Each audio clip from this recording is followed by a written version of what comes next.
Allah buat jin ini tidak tampak sama mata kita. Kita juga tidak disuruh berinteraksi. Bahkan dilarang interaksi sama mereka. Nggak perlu kita ngobrol, nggak perlu berteman, nggak perlu nikah, nggak perlu. Kita cuma tahu ada makhluk Allah namanya jin, selesai. Tentu di alam jin ini sama manusia ya, ada 3 golongan. Ada di alam jin namanya jin beriman sebagaimana manusia, manusia beriman. Kalau ini jin beriman sudah tahu dia tidak akan mungkin interaksi sama manusia. Itu yang Allah sebutkan dalam surah Jin, surah nomor 62 dalam Al-Quran. Ya. Allah gambarkan tentang jin-jin beriman itu ada. Ya, dan setelah meninggalnya Khadijah radhiyallahu anha di tahun ke-10 dari masa kenabian di Mekah, dan meninggal juga Abu Talib dikenal dengan Amul Huzun, tahun kesedihan. Karena Nabi SAW sedih sekali pada saat itu, yang membela dakwah meninggal 2 orang gitu kan.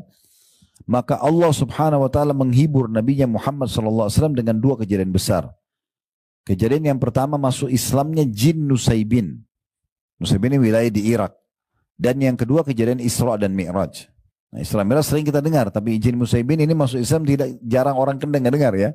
Padahal sebenarnya dia ini termasuk hiburan Allah untuk Nabinya Muhammad SAW. Kalau kalangan manusia, hai Muhammad tidak beriman sama kau, ada kalangan jin yang beriman.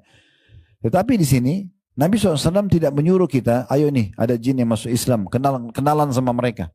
Bahkan Abdullah bin Mas'ud sahabat Nabi waktu itu menemani Nabi menggambarkan bagaimana pertemuan Nabi dengan jin Nusaybin itu. Beliau mengatakan saya sedang jalan bersama Nabi SAW di satu wilayah padang pasir. Kemudian beliau menggaris sebuah garis di tanah dan memberikan isyarat agar aku tidak melewati garis itu. Nabi bilang jangan lewatin garis ini ya. Lalu aku melihat Nabi sendiri jalan terus ke padang pasir sampai di satu titik, lalu beliau baca Quran. Gak lama kemudian datang banyak laki-laki yang menggunakan baju putih, kepala mereka seperti kendi-kendi air. Kata Abdullah bin Mas'ud.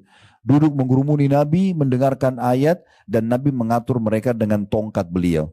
Setelah itu mereka bubar semuanya, lalu Nabi kembali dan mengatakan, hai Abdullah bin Mas'ud, tadi itu adalah saudara-saudaramu atau saudara kalian dari kalangan jin yang beriman.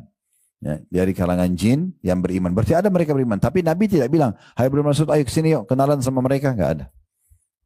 Dari sini juga kita ambil pelajaran, berarti tidak perlu punya khadam. Ya. Oh saya kan punya khadam Ustaz, penjaga dari jin muslim. Enggak ada. Nabi sendiri enggak punya khadam dari jin. Abu Bakar sama Umar enggak pernah dukil dalam riwayat punya khadam dari jin. Enggak ada. Enggak perlu minta tolong, enggak perlu kenal mereka, enggak perlu panggil mereka, enggak perlu nikah sama mereka, enggak perlu apa-apa sama mereka. Kan gitu.